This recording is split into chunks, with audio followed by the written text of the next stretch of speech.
Good morning बच्चों। तो जैसा कि पहले वीडियो में हमने ग्लोबलाइजेशन के एक महत्वपूर्ण फैक्टर को कि प्रोडक्शन अक्रॉस द कंट्रीज इसको समझा था एमएनसीज के माध्यम से, तो इस टॉपिक में हम देखेंगे व्हाट इज ग्लोबलाइजेशन, ग्लोबलाइजेशन क्या है।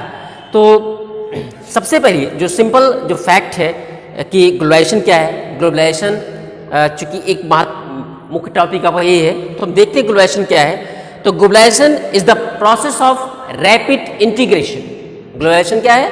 Globalisation is the process of rapid integration और इंटरकनेक्शन बिटवीन कंट्रीज। ग्लोबलाइजेशन क्या है? Globalisation is the process of rapid integration among the countries. जो विश्व के विभिन्न देश है वो आपस में तेजी के साथ कैसे एक दूसरे से इंटरलिंक हो रहे हैं, वही प्रोसेस क्या है? ग्लोबलाइजेशन।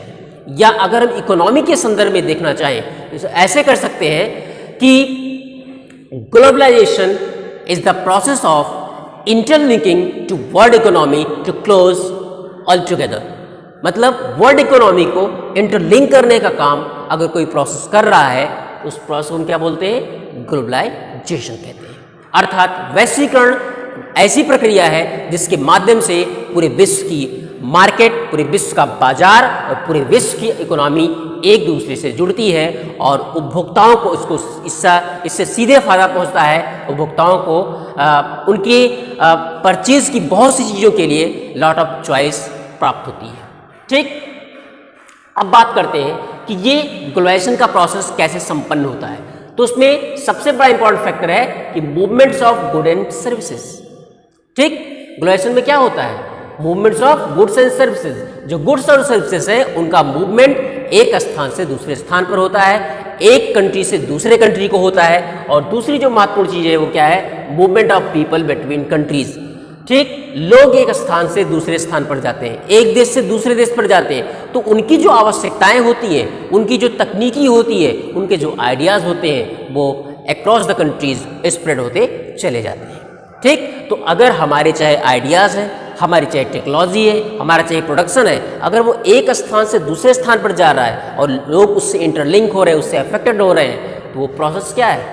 वो ग्लोबलाइजेशन। उसी को वैश्वीकरण कहते हैं और आज इस वैश्वीकरण शब्द का बड़े व्यापक रूप में उपयोग हो रहा है। ठीक, अब ऐसे कौन से फैक्टर हैं जो कि ग्लोबलाइजेशन को अफेक्ट करने का काम करते हैं? तो सबसे पहला है टेक्नोलॉजी, दूसरा है लिबरलाइजेशन और तीसरा है प्राइवेटाइजेशन। ठीक, तो सबसे पहले बात करते हैं टेक्नोलॉजी की। You know that most of the world economies are interconnect with the countries with the development of their technologies. अर्थात विश्व की जो कंपनियां हैं वो एक, या विश्व की जो मार्केट है, विश्व के जो देश है, आपस में एक दूसरे से इंटरलिंक इसलिए हुए क्योंकि उनको आवश्यकता थी एक दूसरे की टेक्नोलॉजी की। तो technological factor is the most important factor to the process of globalisation. Globalisation को आगे बढ़ाने में टेक्नोलॉजी का सबसे बड़ा रोल है। आज हमें दूसरे देश की उन्नत टेक्नोलॉजी, जो हाई टेक्नोलॉजीज है, उनकी आवश्यकता है। कुछ हमारे पास बेसिक टेक्नोलॉजीज हैं, हमारे पास स्किल्ड पर्सन्स ऐसे हैं, ऐसे सॉफ्टवेयर इंजीनियर्स हैं जिनकी आवश्यकता पूरी दुनिया को है। तो निश्चित रूप से हम एक दूसरे से जुड़े बिना ऐसा नहीं कर सकते हैं। तो ग्लोबलाइजेशन में जो सबसे बड़ा फैक्टर आ रहा है, देखा जाए तो ट्रेड, व्यापार। तो trade is the most important factor to connecting to the world close together in the process of globalization. तो व्यापार एक ऐसा साधन है जिसके माध्यम से हम पूरे वर्ल्ड इकोनॉमी को एक दूसरे से नजदीक ला रहे हैं। ठीक, व्यापार के कारण ही हमें टेक्नोलॉजी, व्यापार अगर नहीं होता, हम एक दूसरे के साथ जुड़ते नहीं, तो उनकी टेक्नोलॉजी का हमें ज्ञान नहीं होता। तो व्यापार के माध्यम से हम टेक्नोलॉजी को परचेज कर रहे हैं, हम टेक्नोलॉजी को इंटरचेंज करने का काम भी कर रहे हैं। ठीक, अगली बात करते हैं लिबरलाइजेशन की, अर्थात उदारीकरण। उदारीकरण एक महत्वपूर्ण फैक्टर है। 90 के दशक में भारत सरकार द्वारा उदारीकरण की नीति को अपनाया गया था। उदारीकरण का मतलब होता है open the market for all. ठीक, open the market for all, कि पूरी दुनिया के लिए अपने बाजार को खोलना। लेकिन कैसे खोलेंगे अपने बाजार को? Because each country have the several restriction for the foreign companies. हर देश के पास विदेशी कंपनियों के लिए बहुत से रिस्ट्रिक्शंस होते हैं, बहुत से बैरियर्स होते हैं, ट्रेड बैरियर्स होते हैं। तो हम करते क्या हैं? We remove the trade barriers, we remove the trade barriers for open the market for world. पूरी दुनिया के लिए मार्केट को खोलने के लिए हम ट्रेड बैरियर को हटा लेते हैं, हाँ, या हम ट्रेड बैरियर को रिड्यूस कर देते हैं। ठीक, इस प्रकार से ट्रेड बैरियर को रिड्यूस करते हुए हम लिबरलाइजेशन के प्रोसेस को बढ़ाने का काम करते हैं। तो रिमूविंग बैरियर और रिस्ट्रिक्शंस, रिमूविंग बैरियर और restriction set by the government, removing barrier और restriction set by the government is known as the liberalisation and it accelerate the process of globalisation. और ये क्या करती है? It accelerate the process of globalisation. ये globalisation की process को बढ़ाने का काम करती है। बात में आ गई? तो उदाहरण, अगर हम, स्वाभाविक सी बात है, अगर हम अंग्रेजों को अपने यहाँ ना आने देते, हमारे जो राजा थे, अगर अंग्रेज उनको कुछ प्रलोभन ना देते, ठीक, और वो हमारे यहाँ ना आते, तो क्या हम अंग्रेजों की प्रशासनिक व्यवस्थाओं की कैसे एडमिनिस्ट्रेशन किया जाता है, उनकी टेक्नोलॉजी क्या है, उनके वारहेड्स कैसे हैं, क्या उनके बारे में हम जान पाते? या अगर प्राचीन काल में हमारा मध्य पूर्व, ठीक है, जो हमारे मध्य पूर्व सेंट्रल ईस्ट के जो कंट्रीज़ हैं, या वेस्टर्न एशिया से जो हमारे संबंध थे, जो सिल्क रूट डेवलप था, जिससे हम चीन से जुड़ जाते थे, मध्य पूर्व के देशों से जुड़ते थे, अगर उनसे हमारे पुराने व्यापारिक संबंध ना होते, तो क्या यूरोप के लोग हमारी समृद्ध विरासत को, हमारी रिचनेस को जान पाते, हमारे मार्केट के प्रोसेस को जान पाते, हमारे रॉ मटेरियल के बारे में जान पाते? नहीं जान पाते। ठीक, तो व्यापार के माध्यम से ही हमने एक दूसरे को जाना और समझा है, एक दूसरे की तकनीकों का आदान प्रदान करना सीखा है, और एक दूसरे की इकोनॉमी को पास लाना सीखा है, मार्केट को कंज्यूम करना सीखा है। ठीक है, तो वो सब संभव हुआ कैसे? लिबरलाइजेशन की पॉलिसी के तहत, उदारीकरण की पॉलिसी के तहत। आज आप देखते हैं कि भारत सरकार अपने होमोजीनियस जो ट्रेडर्स हैं, होमोजीनियस जो इंडस्ट्रियलिस्ट हैं, उनके लिए भी सारे ट्रेड बैरियर्स को हटा दे रही है। ठीक, व्यापार की बाधाओं को दूर करे, इससे इन्वेस्टमेंट बढ़े। ठीक, यहाँ तक कि अब विदेशी कंपनियों को हमारे बहुत से सेक्टर्स में इन्वेस्टमेंट करने की छूट दे दी गई है। विदेशी कंपनियां हमारे बहुत से सेक्टर में अब इन्वेस्टमेंट कर सकती हैं। ठीक है, सिंगल विंडो सिस्टम डेवलप कर दिया गया है। यहाँ तक कि अलग अलग देशों के नाम डेस्क तैयार कर दिए गए, जैसे जापान के लिए जापान डेस्क है, अमेरिका के लिए अमेरिकन डेस्क है, रूस के लिए रशियन डेस्क है। मतलब वहाँ से केवल रशिया से रिलेटेड वर्क होगा, वहाँ केवल जापान से रिलेटेड वर्क होगा, वहाँ केवल अमेरिका से रिलेटेड वर्क होगा। अर्थात उनको विभिन्न प्रकार की कागजी कार्रवाई से नहीं गुजरना होगा, उनको कम समय में उनका काम होगा और उनको लाइसेंसिंग मिलेगी। लाइसेंस की प्रणाली को समाप्त कर दिया गया।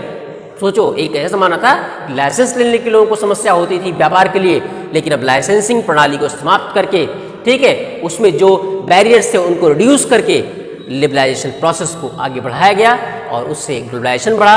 हम वर्ल्ड मार्केट से जुड़े, विश्व की मार्केट हमसे जुड़ी। ठीक, तो इस तरह से धीरे धीरे ग्लोबलाइजेशन बढ़ता चला गया। अंत बात करते हैं प्राइवेटाइजेशन। जब ग्लोबलाइजेशन के प्रोसेस के तहत आप आएंगे तो अब जो मार्केट होगी वो केवल गवर्नमेंट कंपनीज के लिए नहीं, अर्थात पब्लिक सेक्टर की कंपनीज के लिए ही वो मार्केट नहीं खुलेगी, वो मार्केट तो सबके लिए खुलेगी ना, ऑल इंडिविजुअल्स। तो जितने इंडिविजुअल्स रिच पर्सन्स हैं, आप प्राइवेट ओनर्स या इंडिविजुअल इंडस्ट्रीज, इंडिविजुअल इंडस्ट्रियलिस्ट, वो भी आए और उन्होंने कहा हम भी इंडस्ट्रीज लगाएंगे, हम भी मल्टीनेशनल कंपनीज बनेंगे, क्योंकि अब ट्रेड बैरियर्स खत्म है। तो ट्रेड बैरियर्स खत्म होने की वजह से जब इंडिविजुअल ग्रुप्स और इंस्टीट्यूशंस, ठीक, वो क्या करते हैं, वो अपनी इंडस्ट्री को स्टैब्लिश करते हैं, तो उस प्रोसेस को क्या बोलते हैं? प्राइवेटाइजेशन। तो प्राइवेटाइजेशन लिबरलाइजेशन के तहत इन दोनों के संयुक्त परिणाम के स्वरूप कौन सी प्रोसेस बढ़ी? ग्लोबलाइजेशन। अर्थात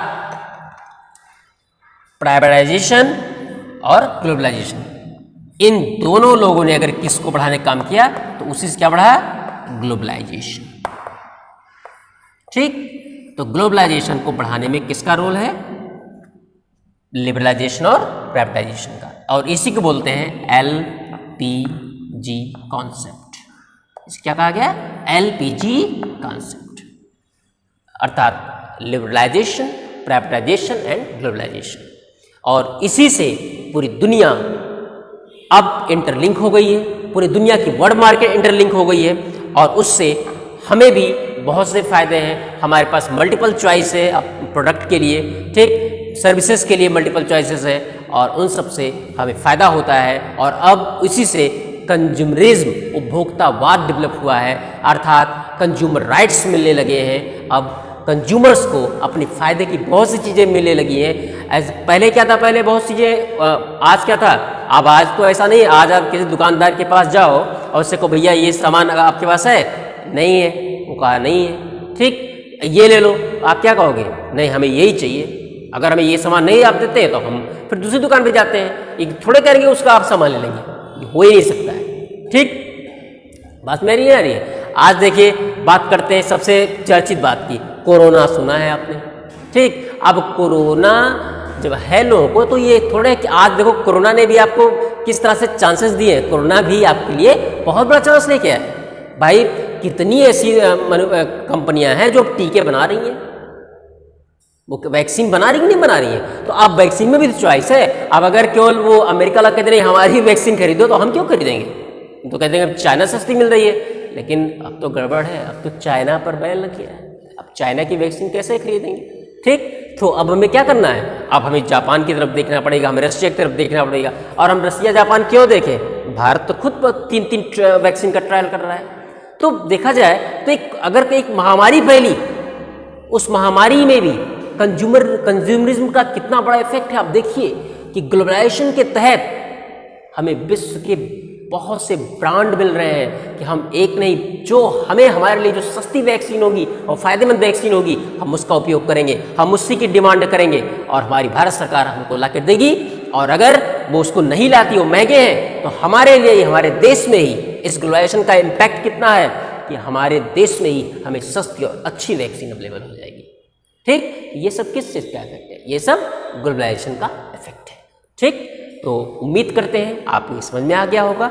अब अगले क्लास में हम जो अगले वीडियो में अगर आपको और महत्वपूर्ण इम्पैक्ट देखना है ग्लोबलाइजेशन और इंडियन इकोनॉमी का कैसे इंटरलिंकिंग है, इस बात को समराइज़ किया जाएगा बहुत अच्छे तरीके से और साथ साथ ये प्रयास किया जाएगा कि ग्लोबलाइजेशन का इम्पैक्ट इंडियन इकोनॉमी पे क्या है वो पूरी तरह आपको समझ में आ जाए। तो उसके लिए आपको नेक्स्ट वीडियो जरूर देखना है। उस नेक्स्ट वीडियो को देखिएगा जिसमें लास्ट में एज अ कंक्लूजन के रूप में सारे पॉइंट्स को पॉइंट वाइज क्लियर किया जाएगा। ये जितनी बातें आपको डिस्क्रिप्शन वे में दी गई हैं ये सब एक एक पॉइंट कर करके आपको क्लियर किया जाएगा और ये पूरा का पूरा चैप्टर, पूरा का पूरा प्रोसेस पूरी तरह से आपको ग्रैप्स हो जाएगा। आप पूरी तरह से इससे रूबरू हो जाएंगे, आपको बातें अच्छे से समझ में आ जाएंगी। क्लियर? Thank you class.